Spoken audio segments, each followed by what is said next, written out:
అనంత విశ్వ సంపదని ఆకర్షించడానికి మీ ముందుకు వస్తుంది అహం బ్రహ్మాస్మి సాధన 11 డేస్ ఎనర్జీ యాక్టివేషన్ ప్రోగ్రామ్.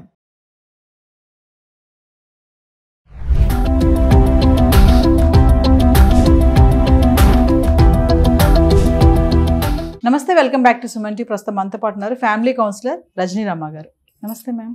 నమస్తే నవీన. హస్బెండ్ రిలేషన్ అనేది ఎలా ఉండాలి, ఎలా ఉంటుంది ప్రజెంట్ డేస్లో? అసలు షేరింగ్ అనేది వాళ్ళిద్దరు చేసుకోరు. ఎంత మంచిగా ఉన్నా కూడా భర్త భార్యని ఏంటంటే బాధ పెట్టడం, ఏడిపించడం అనేది కొన్ని కుటుంబాల్లో ఇంకా జరుగుతున్నాయి. అంటే బయటకు చెప్పుకోలేరు లేడీస్ చాలామంది. ఒక్కసారి అసలు భర్త భార్యని ఎందుకు ఏడిపించే అటువంటి కారణాలు ఏముంటాయి? ఎందుకంటే సతాయించడం, టార్చర్ చేయడం అంటే ఎందుకుంటాయి రీజన్స్ అంటారు? ఒక్క ముక్కలో చెప్పాలంటే, ఏదో పెద్దవాళ్ళు చూస్తారు, ఇష్టం లేకపోయినా తాళి కట్టి పెళ్లి చేసేసుకుంటారు. ఆ ఇష్టత చచ్చే వరకు కంటిన్యూ అవుతూ ఉంటుంది. అది మనసులో పెట్టుకుని ఏది చూసినా ఆ అమ్మాయిని నెగిటివ్గానే కనిపిస్తుంది. ఇష్టం లేని పెళ్లి చేయడం వల్ల అంతే. ఇష్టం లేని పెళ్ళి అనుకో, అప్పుడు ఇష్టమైన తర్వాత ఇష్టం తగ్గుతుంది. ఏంటంటే అప్పుడు ఏదో చేసుకున్నాను కానీ ఇప్పుడు నచ్చకుండా పోయిందనమాట. ఏంటంటే ఆమె వంట చేస్తే నచ్చదు, ఆమె నవ్వితే నచ్చదు, అంటే నవ్వే యాంగిల్లో నచ్చదు, చూసే యాంగిల్లో నచ్చదు, ఎవరితోనైనా తను మాట్లాడే విధానం నచ్చదు, లేదు ఇంట్లో ఏదన్నా ఒక సమస్యని పరిష్కరించడం రాదు అమ్మాయికి, నలుగురిని కలుపుకోవటం రాదు. అయితే నువ్వు కొన్ని నేర్చుకోవచ్చు కదా పెళ్ళైన తర్వాత. ఏమో కొత్తగా వచ్చాము, వీళ్ళు ఏమంటారో, నేను ఎలా ఉంటే ఏమంటారో అని భయం కొంతమందిలో ఉంటుంది. ఉన్నప్పుడు మా ఇంట్లో ఇలా ఉంటుంది పద్ధతి, నువ్వు ఇలా ఉండాలి, కొంచెం నీ పద్ధతి, అక్కడ పద్ధతి వేరుగా ఉంటుంది మీ ఇంట్లో, ఇక్కడ పద్ధతి ఇలా ఉంటుంది కాబట్టి ఇక్కడ ఇలా ఉంటే బాగుంటుందని నువ్వు నేర్పాలి. మనం ఒకసారి మాట్లాడుకున్నాం ఏమనంటే, పెళ్ళైన మొదటి రోజే ఫస్ట్ నైట్కి వాటికి వీటికి తొందరపడకుండా వీళ్ళు కొన్ని అర్థం చేసుకునే విషయాలు మాట్లాడుకోవాలి. ఏంటనంటే మనం ఆమెకేమి ఇష్టమో ఈయనకేమి ఇష్టమో, తనకి అంటే ఇష్టం అంటే తిండి కాదు, తన మనుషులు వ్యక్తులు అంటే ఎవరు ఇష్టమో, పని అంటే ఏది ఇష్టమో, ఏ ఫుడ్ ఇష్టపడుతుంది, ఎదుటి వ్యక్తులు ఎలా ఉంటే తను లైక్ చేసి వాళ్ళతో కలవగలుగుతుంది, ఇవన్నీ అబ్బాయి నుంచి కూడా ఇద్దరు కూడా తెలుసుకోవాలని మనం మాట్లాడుకున్నాం. మరి అవి తెలుసుకున్నట్టయితే ఈ సమస్య అంత ఎక్కువగా రాదు తర్వాత నుంచి. ఇప్పుడు సెక్స్ అనేది లైఫ్ అంతా ఉంటుంది భార్యాభర్తలకి. దానికోసం తొందరపడ్డారంటే ఇక్కడ అండర్స్టాండింగ్ లోపం చాలా ఎక్కువ వచ్చేస్తుంది. ముందు ఇక్కడ ప్రయత్నించండి. పెళ్ళికి ముందే చేయొచ్చుగా ఇవన్నీ అని అంటే అంత సమయం ఉండకపోవచ్చు, కలవలేకపోవచ్చు. పెళ్ళైన తర్వాత ఇంట్లోనే ఉంటారు కాబట్టి ముందు ఆ మైండ్ ఫ్రీ అవ్వాలి, మనసుకి ఫ్రీ రావాలి. అంటే ఆ భయము, ఆ జంకు, ఆ అనుమానాలు అలాంటివన్నీ పోయి ఫ్రీ రావాలి అని అంటే మనం అర్థం చేసుకుంటూ వెళ్ళాలి. ఇప్పుడు కొత్తగా మనిషి మన ఇంటికి వచ్చింది కాబట్టి వీళ్ళదే బాధ్యత అవుతుంది. ఒక భర్తే కాదు, ఇంట్లో ఉన్న సభ్యులు అందరూ కూడా.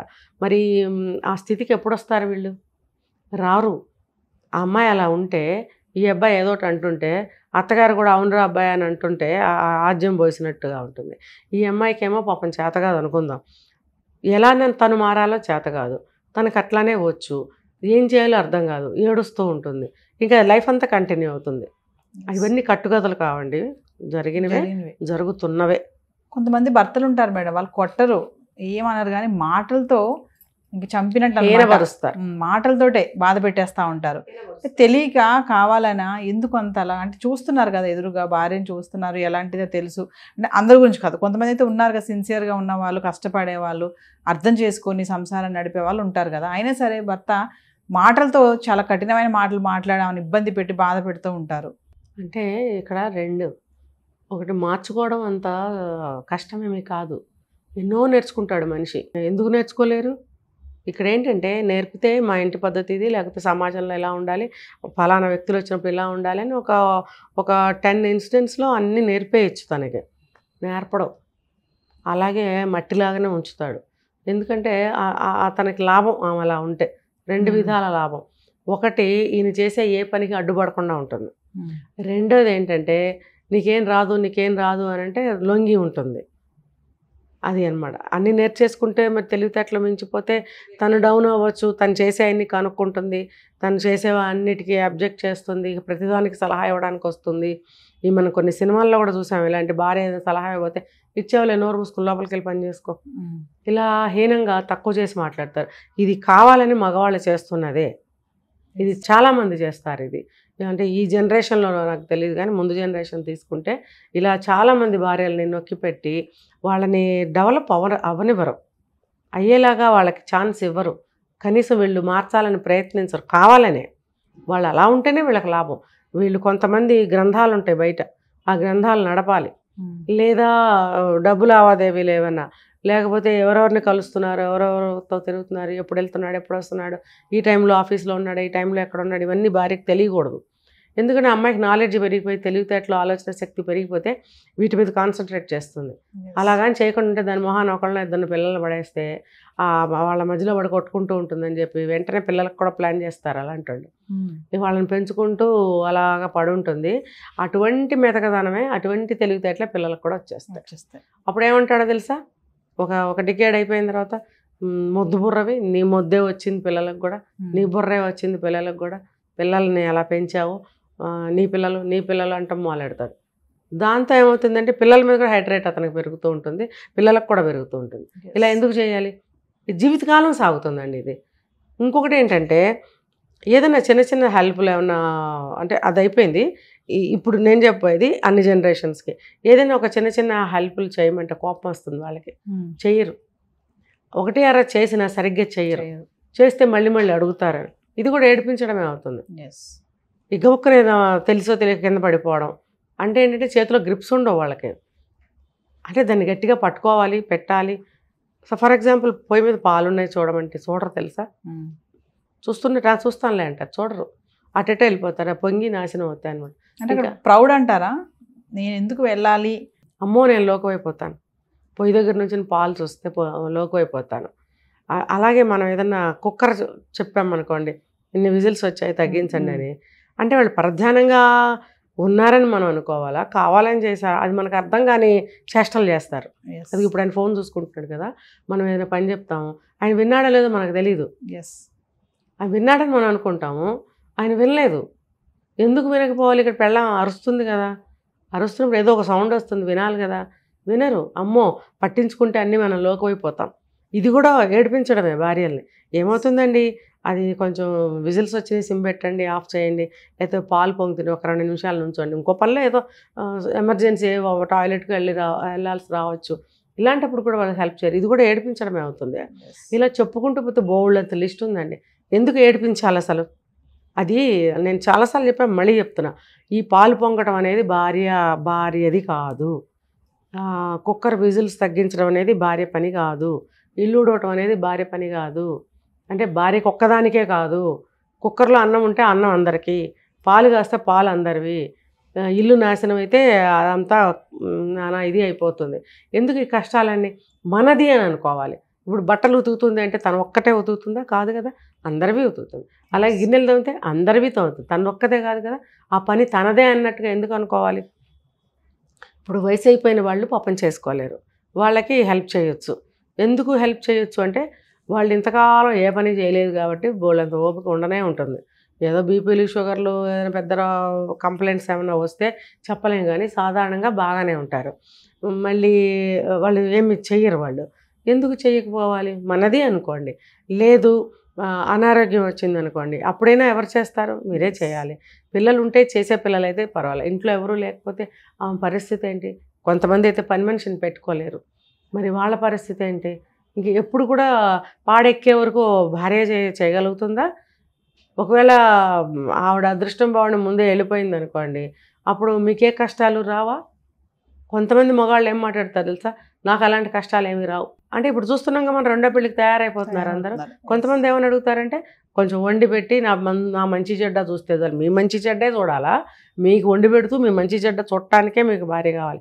మరి ఆమె కూడా వయసు మళ్ళీపోయి మీ దగ్గరకు వస్తుంది, ఆమె మంచి చెడ్డ ఎవరు చూడాలి? ఆవిడికి వంట చేసి పెట్టాలి అని ఎవరైనా వండి పెట్టి ప్లేట్ ఇస్తే బాగుండని 60 ఏళ్ళ 70 ఏళ్ళ వయసులో ఆవిడ చూడదా? ఆవిడ ఓపిక అంత నశించి ఉండదా? పిల్లల్ని కానీ ముందు మొగుడికి అంత చాకరీ చేసినందుకు పిప్పి అయిపోయి ఉంటుంది కదా ఆవిడ. పిప్పి అయిపోయిన ఆవిడ వచ్చి మళ్ళీ నీకు చేసి ఇంకా ఏమైపోవాలి ఆవిడ అంటే? ఇది స్వార్థం. ఆడదే చేయాలి, మగవాడు చేయకూడదు అనే ఒక దురహంకారం, ఒక దురభిప్రాయం, దాంట్లో నుంచి బయటకు రావాలి. ఎందుకు ఏడిపిస్తే ఏమవుతుందంటే తిట్టుకుంటూనే పోతుంది ఆవిడ. మీకు ఎప్పటికీ మంచి పేరు రాదు. మొన్న ఒక కేసు చూసాం మనం, చనిపోయిన తర్వాత నన్ను హగ్ చేసుకోండి, నేను మిమ్మల్ని చాలా ప్రేమిస్తున్నాను, ఇప్పుడైనా నన్ను ప్రేమించగలరా అని సూసైడ్ నోట్ రాసి చనిపోయింది. మీకు గుర్తుందో లేదో, మొన్న 4 రోజుల నాడు జరిగింది.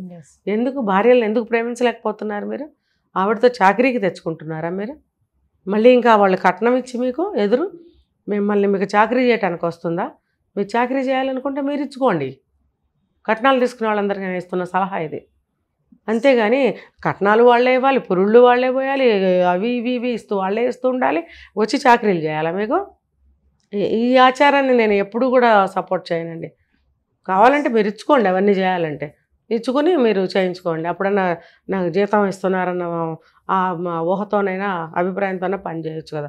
పని వాళ్ళకైనా మనం ఇంత డిమాండ్ చేసినప్పుడు ఇస్తేనే వస్తారు వాళ్ళు. అది కూడా ఎన్నో నాగాలు పెట్టేస్తుంటారు వాళ్ళు.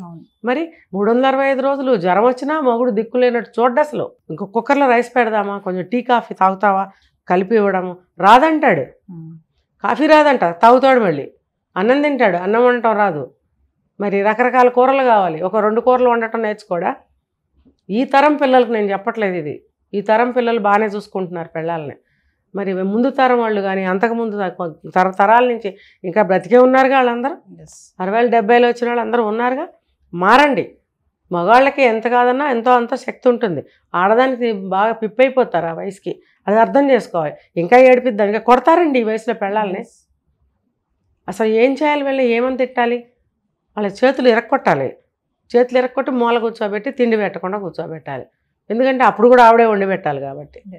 అంతేగాని అయ్యో నా భార్య నా కోసం ఇన్ని సంవత్సరాలు నాతో నడిచింది, మరి నా కోసం అన్నీ చేసింది, ఇప్పుడు చేయలేకపోతుంది, మరి మనం కూడా కొంచెం ఏదైనా చేద్దాం అని అనుకోవట్లేదు. ఓపిక లేని వాళ్ళు సంగతి పక్కన పెడదాం. మగవాళ్ళల్లో ఓపిక ఉన్నవాళ్ళు కూడా అట్లా చేస్తున్నారు కదా. పాపం నాకు తెలిసిన వాళ్ళండి ఎట్లా కొడతాడో భార్యని. తప్పు కదా. ఇప్పుడు అదేదో సామెత చెప్పినట్టు అన్నిటి దగ్గర పెద్దవాడు, ఇలాంటప్పుడు చిన్నవాడు అన్నట్టు బిహేవ్ చేస్తాడు. కొట్టడం కుర్రోళ్ళగా తప్పు కదా. ఎందుకు కొడతావు? నిన్ను కొడితే నిన్ను కూడా కొట్టాలి కదా. ఇంకా ఉన్నారా మేడం భార్యను కొట్టే భర్తలు? అయ్యో ఎందుకు లేరండి పాపం. ఇప్పుడు మీరు అడిగిన ప్రశ్నే అది కదా. భార్యలు నేర్పిస్తున్నారని మాటలతో చేతలతో చిత్రవధ గతి లేక పాపం పడుంటున్నారు ఎంతోమంది. ఆ వయసులో ఎక్కడికి వెళ్ళిపోలేక, పిల్లల దగ్గరికి వెళ్ళి అవమానాలు పడలేక, మరి అక్కడ డిపెండెన్స్గా ఉండలేక, ఇక్కడేమో మనసును చంపుకుని బ్రతకలేక, అనారోగ్యాలతో బ్రతకలేక ఎంతమంది బాధపడుతున్నారో తెలుసా. నాకు చాలా ఏడుపు వస్తుంది అలాంటి వాళ్ళని చూస్తే.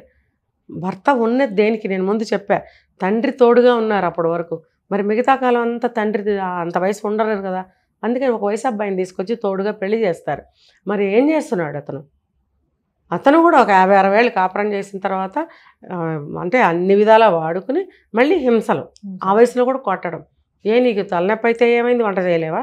జ్వరం అయితే ఏమైంది, అన్నం కూర వండుకు పడుకోలేవా? ఇంకా నేను పడుకోలేవా అంటున్నాడు అక్కడ. అంటే అందుకు సంతోషించాలా మనం? ఇలా మాట్లాడే వాళ్ళని ఏం చేయాలి? ఉన్నారండి, ఖచ్చితంగా ఉన్నారు. ఎంతమంది ఉన్నారు. ఎంత బాగోపోయిన పాపం లేచి పనులు చేసుకుంటున్నారు. వాళ్ళ కాఫీ వాళ్ళు కాసుకోవాలి. జ్వరం వచ్చినప్పుడు ఏమో కాస్త కప్పు కాఫీ భర్తిస్తే తప్ప? అన్ని సమయాల్లో మీకు ఇస్తున్నారుగా భార్యలు. ఇది కాదా ఏడిపించడం? ఇది ఒకటి చాలు, మిగతా మనం చెప్పుకోక్కర్లేదు. ఇలా తీసుకుంటే ఎందులో పిల్లల పెళ్ళిళ్ళకి కూడా వాళ్ళే నిర్ణయిస్తారు, వాళ్ళే అన్నీ జరుపుతూ ఉంటారు. భార్యలు బొమ్మలాగా నుంచోవాలి పక్కన. రాను అంటే 4 గోడల మధ్యన కొట్టి తీసుకెళ్తారు. ఉన్నారండి, ఖచ్చితంగా ఉన్నారు. ఈ వీడియో చూస్తే పాపం వాళ్ళందరూ కన్నీళ్ళు కార్చుకుంటారు కూడా. మేము బయటికి చెప్పలేకపోతున్నామని. Thank you ma'am.